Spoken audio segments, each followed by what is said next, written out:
不管你用什么手机，给手机充电，请牢记一下这几点，否则手机电池越用越短，都坚持不了半天。大家好，欢迎来到美食彩味。建议大家都了解一下，因为在当代社会，手机呢已经成为我们的生活中不可或缺的一部分，我们几乎时刻都离不开它们。然而，我们可能并没有意识到，错误的充电方式会对手机造成巨大的危害，缩短手机的寿命。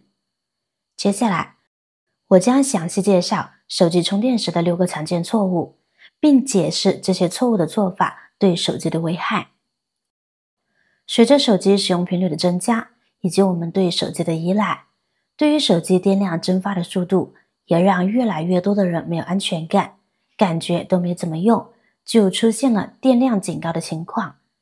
很多人认为都是手机的问题，但更多的原因是我们使用方法错误导致的。就比如我们在给手机充电的时候，充电的方法不正确。误区1，不要等到关机时才想起充电。大多数朋友在收到电量不足的提醒或是关机了才去充电，也有的人误以为手机电量低于 50% 时就应该立即充电。这样做对手机电池的损害呢比较大，也会缩短电池的使用寿命。手机在电量低的时候要报警。其实手机充几的电量直接充到 100%， 会给电池带来很大的压力。这里给大家举个例子，当你饿了一个早上，中午的时候又突然大吃一顿，这时您可能就会出现胃胀胃痛的现象，长期下来呢也会给肠胃呢带来一定的负担。充电呢也是一样的道理，过度充放电会影响电池的寿命。锂电池充放电的过程实际上是锂电池不断的在正负极之间流动。当手机彻底放电或用至关机再充电，然后呢一充到 100%， 是错误的做法，因为会给锂电池造成极大的损耗。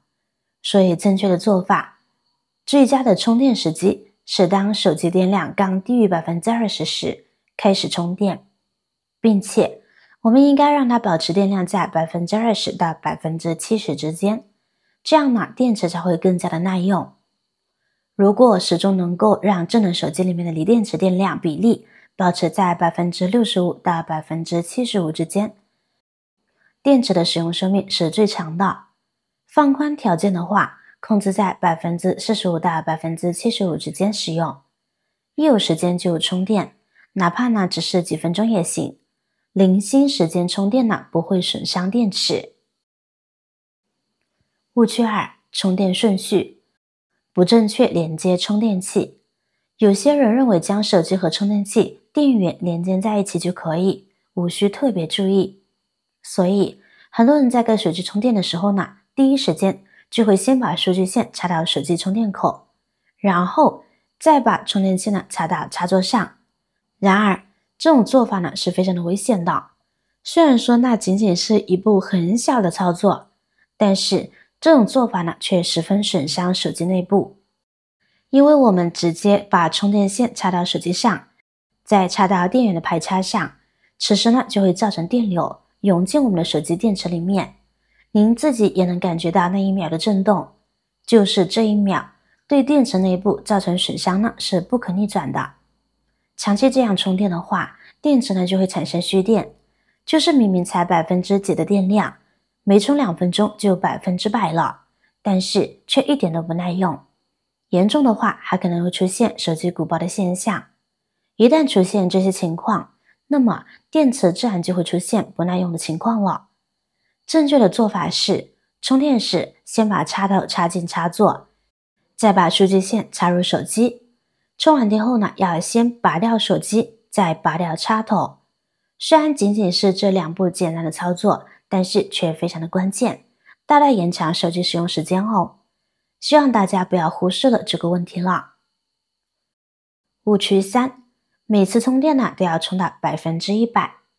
或许您会纳闷，手机充电可能要充满啊，怎么就成了一个误区了呢？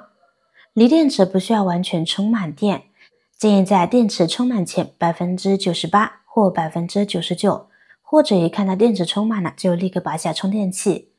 虽然手机保持满电状态能够给一部分用户呢带来一些安全感，但对于手机电池来说呢，可不是好消息。因为电池长期处于100%的状态，会加速电池的老化的。手机就一直处在一个高温的充电环境下，容易导致手机电池鼓包，甚至还有可能会发生爆炸的危险。可现实就是，很多朋友呢都习惯在晚上睡觉前给手机充电，然后一觉到天亮，基本不管，让电池一直保持100%。手机它待机状态呢也会消耗一定的电量，所以整个夜间我们的手机呢就会出现反复充电的情况。这对于电池的伤害呢其实非常大。我们经常这样做呢，就会发现新手机不到半年就不耐用了。所以我们可以利用白天的时间，就像刚刚说的，有时间就充电，就试一次10几20分钟都行。误区4，不要让手机一直保持高温状态。很简单的一个例子，很多朋友习惯放在床上充电，手机在充电的时候本身就会发热，如果放在沙发上、床上充电，非常不利于散热。当手机设备长时间处在35度以上的环境中时，电池可能发生永久损坏，不能再为设备长时间供电，严重的还可能会导致爆炸。所以呢，一定要在常温下进行充电。如果在充电的过程中发现手机温度异常，要及时断开充电器，等手机冷却后再进行充电。误区5，边玩边充。可能有的朋友就说了，我一直边玩边充呀，没有什么问题啊。不是这样的，如果我们在手机充电的时候继续玩，那这时候的耗电量呢是特别的大的。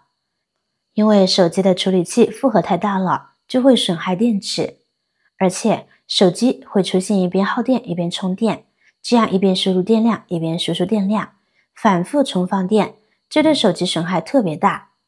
如果手机系统负荷超过了当前充电器的供电能力，这也会从手机电池中抽电，保证电路系统的整体供电需求。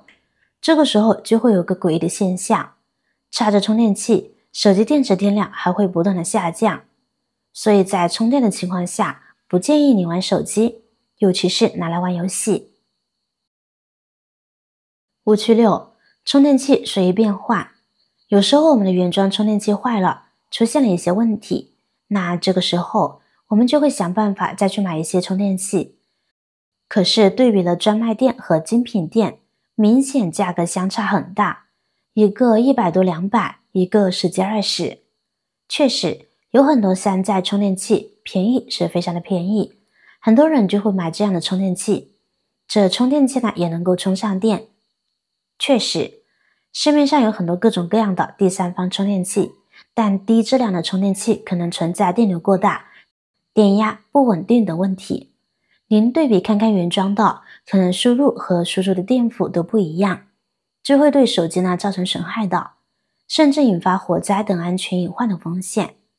因此我们应该使用原装的充电器和充电线，这样可以降低损坏手机的风险，确保充电过程的安全和稳定。说了这么多，您都记住了吗？正确的使用手机可以大大的延长手机使用寿命哦。接下来再以手机充电器教大家一个生活中特别实用的妙招。随着手机的更新换代，充电器越来越多，被闲置在一旁，成了家中的遗忘品。但这些看似不起眼的手机充电头确实有妙用哦。手机支架呢是现代人生活常见的小工具，用于放置手机，方便我们观看视频、进行视频会议或阅读电子书等。然而有时候我们找不到手机支架，尤其是出门在外的时候呢，那么这个手机充电头呢就可以派上用场了。只需要将充电头平放在桌面上，然后将手机卡在充电头的2个金属插座中间，这样就将手机固定住了，用它充当手机支架非常的好用。平时大家用手机追剧的时候，如果没有手机支架，一直用手举着看呢是会很累的。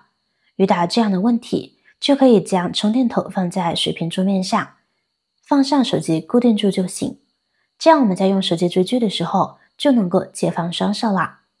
而且手机充电头做手机支架也是很稳定不用担心会掉落哦。好啦，今天对于手机和充电器的各种使用方法就分享到这里了。如果您那里有更好的建议，欢迎在评论区留言，随心进行分享。同时也希望大家能够多多点赞转发，使更多的人能够关注到这些事实动态。